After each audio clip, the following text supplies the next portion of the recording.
Hello friends, welcome to Republica class.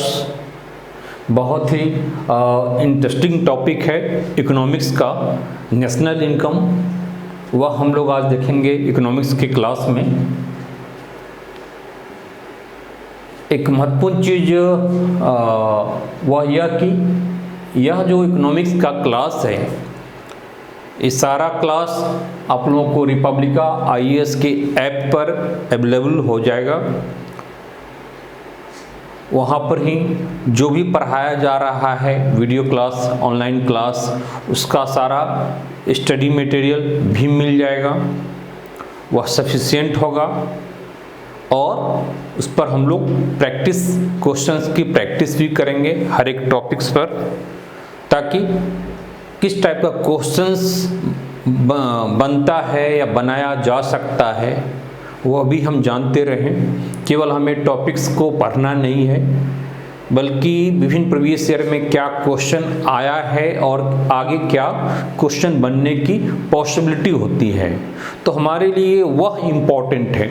कई बार होता है कि लोग पढ़ते पढ़ते मैन ऑफ लेटर, एक विद्वान हो जाते हैं, बट हमें यहाँ पर विद्वान नहीं बनना है। Be aware, be alert. आपको एग्जाम्स का एक्सपर्ट्स होना है, एग्जाम्स निकालना है। तो एग्जाम्स निकालने की ट्रिक आपको जानना होगा, उस डूज एंड डोंट को जानना होगा। बहुत सारी बुक्स नहीं पढ़नी है, जैसा कि सलाह लोग अननेसेसरी लोगों को देते रहते हैं, ठीक है। तो बहुत सारी पाइल्स ऑफ बुक्स से बचना है, आपको कम पढ़ना है लेकिन अच्छा पढ़ना है। किसी भी एग्जाम्स को फाइनल क्रैक करने के लिए एक सबसे सूत्र वाक्य है, सबसे इम्पॉर्टेंट थिंग्स है कि कम पढ़िए लेकिन अच्छा पढ़िए। एक क्वालिटेटिव चीज आपके पास होनी चाहिए और उसी को आप एक बार, दो बार, तीन बार, चार बार, बार बार आप पढ़िए, ठीक है। 10 सुपरफिशियल बुक्स या क्लास से बेटर है एक अच्छी चीज़, एक अच्छी बुक्स, एक अच्छी गाइडलाइन को आप 10 बार पढ़िए, 10 बार उसका रिवीजन कीजिए, 10 बार उसे देखिए और एज इट इज एग्जाम में जाकर के वोमिट कर दीजिए, ठीक है। एज इट इज एग्जाम में जाकर के उसे आप प्रिंट कर दीजिए। तो यही हमारा फॉर्मूला है। तो इसी के तहत हम लोग आगे बढ़ भी रहे हैं। यह जो इकोनॉमिक्स क्लास है किसी भी एग्जाम्स के इकोनॉमिक्स वाले सेक्शंस में काफ़ी हेल्पफुल होगा। तो आइए हम लोग आते हैं।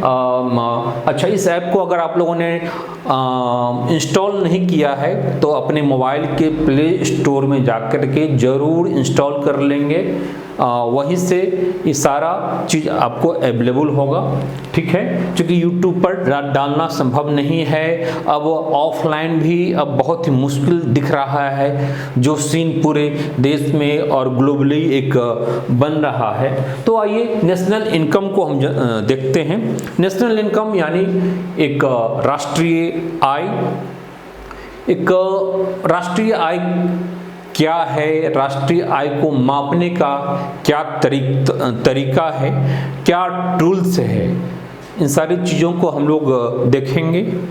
उससे पहले किसी भी देश की समृद्धि के लिए जो राष्ट्रीय इनकम है, नेशनल इनकम है, एक महत्वपूर्ण आधार होता है कि किसी भी देश की अर्थव्यवस्था को उस आधार पर एसेस किया जाए, उसका मूल्यांकन किया जाए कि वह कितना स्ट्रॉन्ग है या कितना वीक है, या फिर उसका पर कैपिटा इनकम। अच्छा, नेशनल इनकम से ही आपका पर कैपिटा इनकम निकल जाता है। अगर किसी देश की राष्ट्रीय आय, नेशनल इनकम जितना हो उसमें उतना बट्टा divided by total population of the country से पर कैपिटा इनकम निकल जाता है, ठीक है। तो कहने का मतलब कि नेशनल इनकम्स अगर हम निकाल लेते हैं तो किसी भी देश की अर्थव्यवस्था की मजबूती का अंदाजा हमें लग जाता है। वहाँ के लोगों का आर्थिक विकास कैसा होगा, आर्थिक समृद्धि दर कैसी होगी, इसका बहुत कुछ अंदाजा हमें लग जाता है।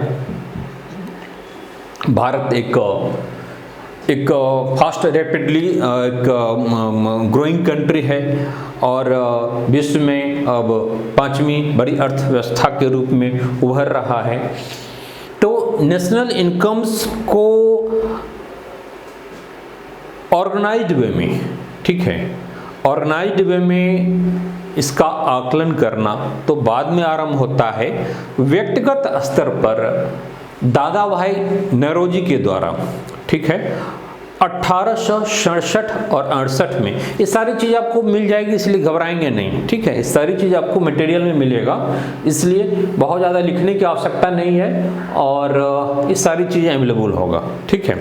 तो 1867-68 में दादा भाई नौरोजी, जिसे grand old man of India national movement कहा जाता है, एक बहुत ही अच्छे इतिहासकार थे, एक बहुत ही अच्छे इकोनॉमिस्ट थे और उन्होंने बुक लिखी थी poverty and un British rule in India, है ना, poverty and un British rule in India. तो इस बुक्स में उन्होंने ड्रेन ऑफ वेल्थ का थ्योरी दिया था कि कैसे भारत से धन का निर्गमन हो रहा है, वह बाहर जा रहा है, ड्रेन हो रहा है, ठीक है। यहाँ से कैसे कच्चा माल यहाँ से ले जाया जाता है और पका हुआ एक प्रोसेस्ड सामान गुड्स फिर इंडिया के मार्केट में ही ला करके और पैसा बनाया जा रहा है। कैसे यहाँ की संपत्ति का, यहाँ के एसेट्स का, प्रॉपर्टी का ड्रेनिंग हो रहा है। तो खैर वह एक अलग इशूज है, ठीक है। साथ ही उसमें ड्रेन ऑफ वेल्थ भी है, अन ब्रिटिश रूल की एक तरह से भंडाफोड़ किया था। तो उन्होंने ही, दादा भाई नौरोजी ने ही व्यक्तिगत स्तर पर एक नेशनल इनकम का या फिर पर कैपिटा इनकम का एक अंदाज़ा लगाया था। तो आधुनिक संदर्भ में, आधुनिक अर्थव्यवस्था के संदर्भ में एक शुरुआत हम यहाँ से मान सकते हैं, दादा भाई नौरोजी से मान सकते हैं। फिर उन्होंने जो इसका अनुमान लगाया था, उस अनुमान के हिसाब से 20 रुपया नेशनल इनकम क्या था, 20 रुपीज बन रहा था, ठीक है। फिर बाद के टाइम में 1911 में एफ सिराज के द्वारा भी आकलन किया गया और वह 49 रुपीज उन्होंने दिखाया कि पर कैपिटा इनकम जो है वह 49 रुपीज है। फिर उसके बाद कई प्रयास हुआ है, ठीक है। इसी क्रम में कुछ चीज़ें मैं आपको बोर्ड पर भी बताऊंगा और इस पर तो आपको क्लियर हो ही रहा है। इसी क्रम में कुछ देश के बाहर की चीज़ों को भी हम लोग देखें कि नेशनल इनकम्स के प्रॉपर ऑर्गेनाइज्ड वे में अध्ययन करने के लिए, स्टडी करने के लिए, एक बेटर कैलकुलेशन के लिए साइमन कुजनेट्स को भी हम लोग जानते हैं, ठीक है। और साइमन कुजनेट्स 1905 और 1985 के बीच का इनका टाइम होता है, ठीक है। ये सारी चीज़ें हैं, इसलिए आप लोग घबराएंगे नहीं, ठीक है। तो अर्थव्यवस्थाओं की समृद्धि की दिशा में और उसका एक बेटर आकलन के संदर्भ में साइमन कुजनेट्स ने काम किया, उसके लिए रिसर्च किया, विभिन्न तरीकों का सूत्रपात किया और पूरे विश्व में जब 1929 के आसपास एक वैश्विक मंदी की स्थिति चल रही थी, एक पूरी वर्ल्ड इकोनॉमी रिसेशन में चल रहा था, तो उनका जो वह अध्ययन था वह अर्थव्यवस्था के असफलता के कारण या उसके दुष्प्रभाव की गंभीरता को भी बेहतर ढंग से आकलन करने में संभव बनाया। तो इसीलिए साइमन कुजनेट्स अमेरिका के थे, अमेरिकी अर्थव्यवस्था के एक व्यापक अनुमान लगाया उस समय में और मंदी के दुष्प्रभावों का भी गंभीर विचार उससे निष्कर्ष निकला। तो इसी क्रम में उनको 1971 में नोबेल अवार्ड भी साइमन कुजनेट्स को दिया जाता है इकोनॉमिक्स के क्षेत्र में। इकोनॉमिक्स के क्षेत्र में जैसा कि हम लोग जानते हैं, भारत से भी डॉक्टर अमर्त्य सेन को नोबेल अवार्ड मिल चुका है इकोनॉमिक्स के लिए। तो वहीं बांग्लादेश के डॉक्टर महबूब अली को भी मिल चुका है। अब आगे इसमें है कि रिचर्ड स्टोन को, ठीक है, रिचर्ड स्टोन का भी इस क्षेत्र में महत्वपूर्ण योगदान है। आगे इंडिया के संदर्भ में अगर देखें तो इंडिया में जैसा कि मैं बताया कि 1868 में दादा भाई नौरोजी के द्वारा un British rule in India, poverty and un British rule India में प्रति व्यक्ति वार्षिक आय का आकलन 20 रुपया उन्होंने बताया था, ठीक है। फिर इसके बाद के टाइम में जो सबसे ऑर्गेनाइज्ड वे में नेशनल इनकम्स का जो आकलन किया वह थे डॉक्टर VKRV राव। देखिए, ठीक है, डॉक्टर VKRV राव के द्वारा काफ़ी ऑर्गेनाइज्ड वे में इसका आकलन किया और उन्होंने भी बुक्स को लिखा, national income in British India. ये आज़ादी के पूर्व की बुक है और यह मैकमिलन प्रेस लंदन से छपा था ये बुक। तो उसी में उन्होंने national income in British India में इसकी चर्चा भी की है और उन्होंने जो राष्ट्रीय आय के आकलन का जो आधार दिया था उसी का प्रयोग आज़ादी के बाद भी उसी का प्रयोग किया गया, एक महत्वपूर्ण आधार के रूप में काम किया। तो नाम याद रखेंगे, डॉक्टर VKRV राव, है ना, डॉक्टर VKRV राव के द्वारा, ठीक। अब आगे हम लोग बढ़ते हैं। तो VKR राव ने 1951 में इसका आकलन किया और आकलन का वर्ष था 1948-49 का था और उस समय उन्होंने 8.650 करोड़ नेशनल इनकम बताया और प्रति व्यक्ति जो आय बनता है 246.9, इसको आप अप्रॉक्सीमेटली आप 247 याद रख सकते हैं। देश की आज़ादी का ईयर है 47, इसलिए याद रहेगा 247, है ना, 247 रुपया इसका पर कैपिटा इनकम बताया।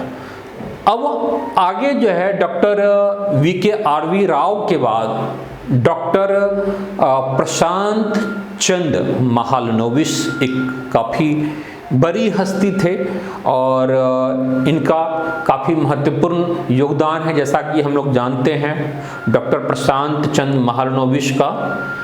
इनकी अध्यक्षता में एक आय समिति का गठन हुआ, ठीक है।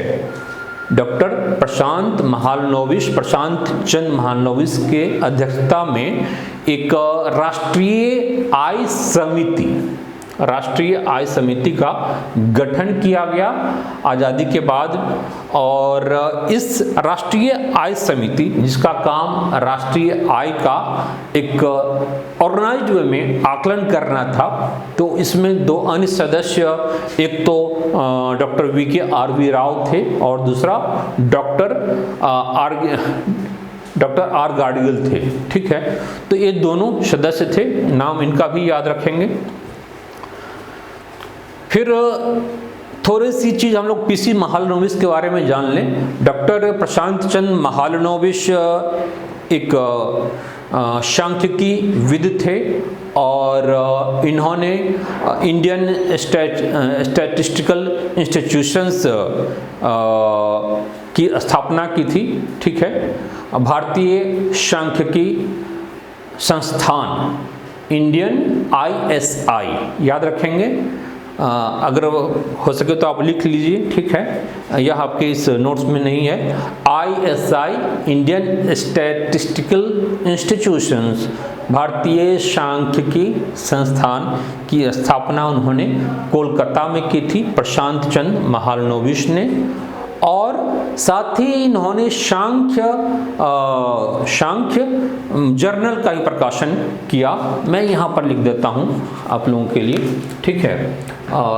इंडियन ISI, ठीक है, इंडियन स्टैटिस्टिकल इंस्टीट्यूशंस और इन्होंने जो मैगजीन जर्नल निकाला वह सांख्य था, सांख्य जर्नल का प्रतिपादन किया था। ठीक है, ये कोलकाता में है, कोलकाता में। ठीक है, तो ये डॉक्टर पीसी महालनोबिस की बातें हो गई।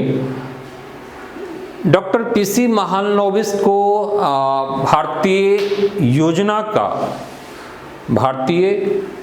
का पिता कहा जा सकता है, चूँकि द्वितीय पंचवर्षीय योजना में जो द्वितीय पंचवर्षीय योजना थी उसका मूल विचार जो था इन्हीं का था, इन्हीं की वैचारिक पृष्ठभूमि में द्वितीय पंचवर्षीय योजना निर्गत हुआ है, जारी किया गया। इसीलिए इसे महालनोबिस योजना भी बोलते हैं, महालनोबिस मॉडल भी बोलते हैं।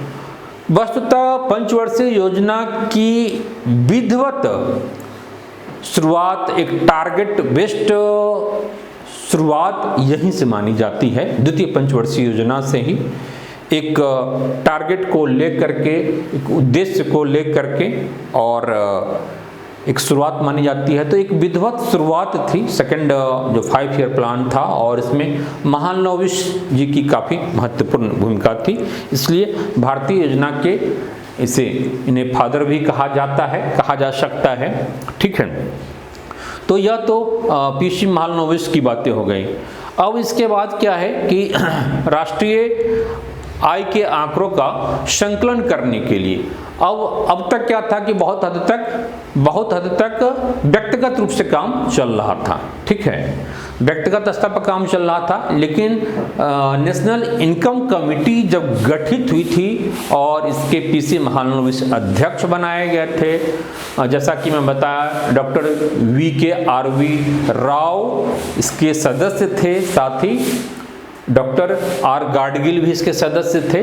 तो इसके बाद 1951 में CSO की, ठीक है, यानी सेंटर स्टैटिस्टिकल ऑर्गेनाइजेशन की स्थापना की गई इस उद्देश्य के लिए।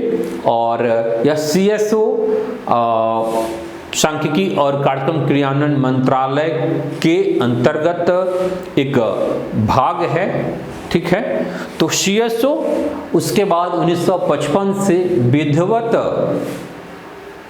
राष्ट्रीय आय का आकलन करती है, नियमित रूप से राष्ट्रीय आय की गणना करती है। ठीक है, तो इस सारा फैक्ट्स फिगर आप लोग याद रखते जाएंगे।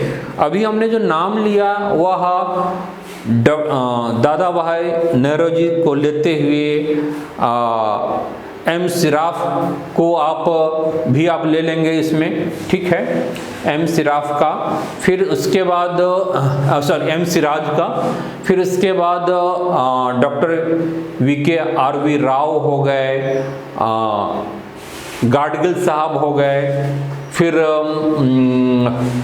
महालनोबिस तो हो ही गए। ठीक है, जिनको राष्ट्रीय नेशनल इनकम कमेटी का अध्यक्ष बनाया गया था और CSO की स्थापना 51 में हुई है। तो ये सारा अब तक का आपका फैक्ट फिगर है।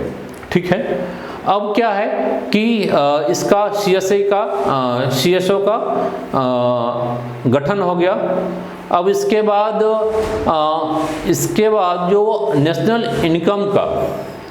नेशनल इनकम का जो अनुमान होता है, लगाया जाता है, तो नेशनल इनकम के अनुमान में राष्ट्रीय आय की जो गणना होती है उसमें 3 विधियों का प्रयोग होता है, या 3 विधियों के द्वारा राष्ट्रीय आय को, नेशनल इनकम को मापा जाता है या उसकी गणना की जाती है। पहला क्या है? उत्पत्ति गणना विधि या उत्पाद गणना विधि। इसमें क्या होता है कि किसी एक वर्ष में उत्पादित अंतिम वस्तुओं और सेवाओं का शुद्ध मूल्य ज्ञात किया जाता है और उसके योग को अंतिम उपज योग कहा जाता है। वस्तुतः यह क्या सकल घरेलू उत्पाद है। ठीक है, तो सकल घरेलू उत्पाद को यह दर्शाता है। ठीक है, तो इसका एक उत्पत्ति गणना विधि का प्रयोग किया जाता है। दूसरा इसमें है ये तो हो गया, दूसरा आय है, आय गणना विधि, और तीसरा है व्यय गणना विधि। ठीक है, तो आय गणना विधि में क्या है कि इसमें किसी भी देश में व्यक्तियों और व्यावसायिक उपक्रमों की जो शुद्ध आय का योग होता है उसका कैलकुलेशन इसमें होता है। तो आय को भी, यानी व्यक्ति के द्वारा अर्जित आय, संस्थानों के द्वारा अर्जित आय को भी नेशनल इनकम की गणना का आधार बनाया जाता है। ठीक है, अब तीसरी बातें हैं कि व्यय विधि।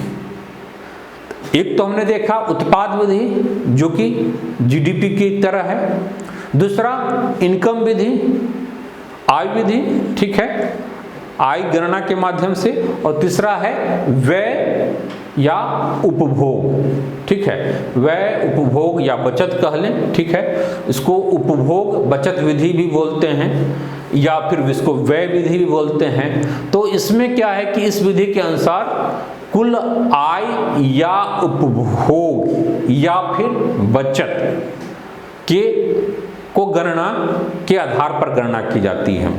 ठीक है, हालांकि थोड़ा सा यह कठिन है, इसमें आंकड़ा आसानी से उपलब्ध नहीं होता है। ठीक है, तो इसका प्रयोग कम होता है। मुख्य रूप से उत्पाद गणना विधि का और आय गणना विधि का प्रयोग किया जाता है। ठीक है, मुख्य रूप से उत्पाद विधि और आय गणना विधि। चूंकि सारी चीजें आपका अवेलेबल है इसलिए मैं बहुत ज्यादा लिख नहीं रहा हूं। उत्पाद गणना विधि, एक हमने बताया आय गणना विधि, आय गणना, ठीक है, और एक हमने बताया व्यय कह सकते हैं या फिर उपभोग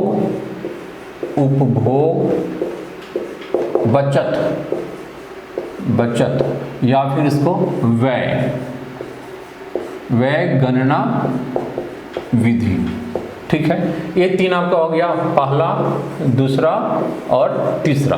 ये तीनों का उपयोग नेशनल इनकम की गणना में किया जाता है, लेकिन मुख्य रूप से यह उत्पाद गणना विधि जो कि आपकी सकल घरेलू उत्पाद की तरह है, ठीक है, यह महत्वपूर्ण है।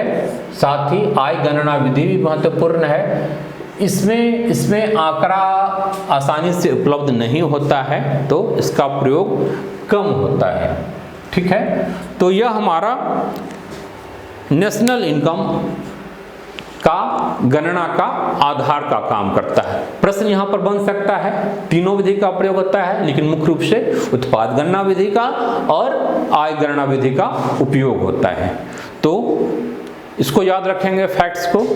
अब एक जो अन्य महत्वपूर्ण है जो CSO है, ठीक है, CSO जो गणना करती है, ठीक है, CSO के द्वारा जो राष्ट्रीय आय का अनुमान लगाया जाता है, ठीक है, तो उसमें संपूर्ण अर्थव्यवस्था को विभिन्न सेक्टरों में बांटा गया है। ठीक है, इसमें 6 प्रमुख सेक्टर है और 14 उप सब सेक्टर है। ठीक है, उप क्षेत्रक है।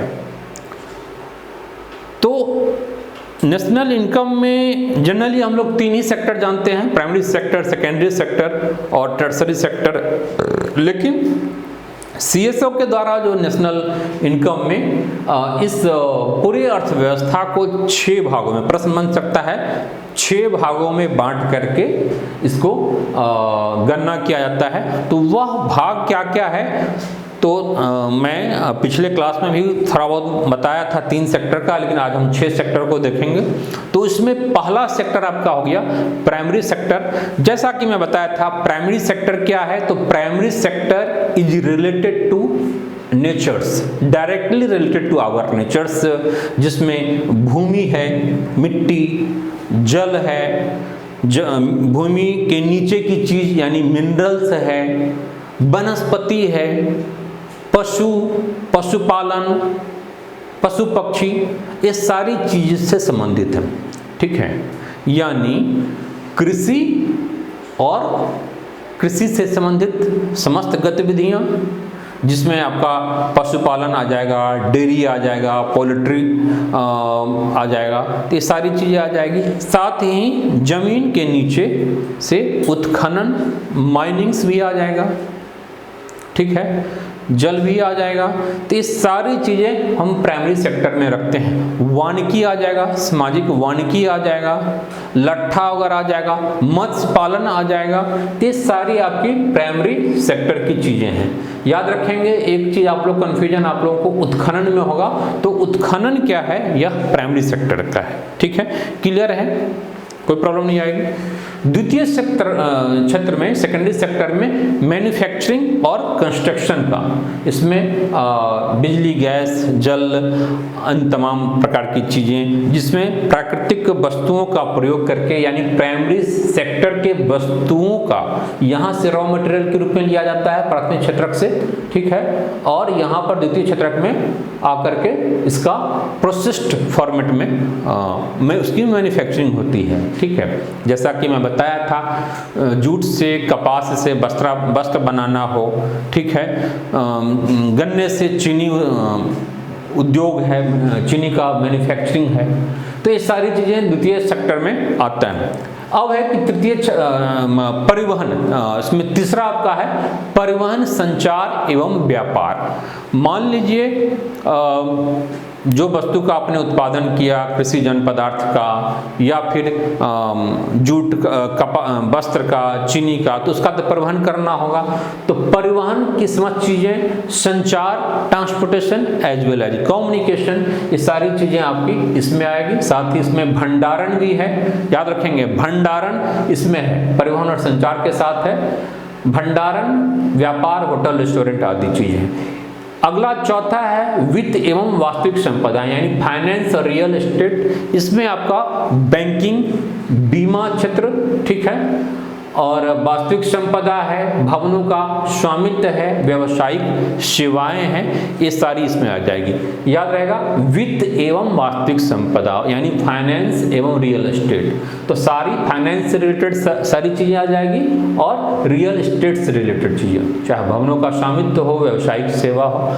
अगला है, याद रखेंगे, सामुदायिक एवं निजी सेवाएं। समस्त प्रकार की सामुदायिक सेवा, पब्लिक सेक्टर की चीज़ें, ठीक है, जो पब्लिक एडमिनिस्ट्रेशन हो गया, सुरक्षा जैसी चीज़ें, और साथ ही निजी सेवाएं इसके तहत आता है। अगला आपका है, छठा है विदेशी क्षेत्र, यानी फॉरेन सेक्टर, विदेशी व्यापार हो गया, इसके तहत आता है। ठीक है, तो इस प्रकार से इस 6 क्षेत्रक में CSO पूरी अर्थव्यवस्था को देखती है और इसके गणना के आधार पर राष्ट्रीय आय का अनुमान लगाती है। ठीक है, अब हम राष्ट्रीय आय की गणना कैसे होती है, अब इसको हम डायरेक्ट देखेंगे, जिसमें हमारा GDP है, GDP, फिर GDP फैक्टर कॉस्ट पर कैसे होता है, फिर GDP मार्केट प्राइस पर कैसे होता है, फिर GDP के बाद है GNP है,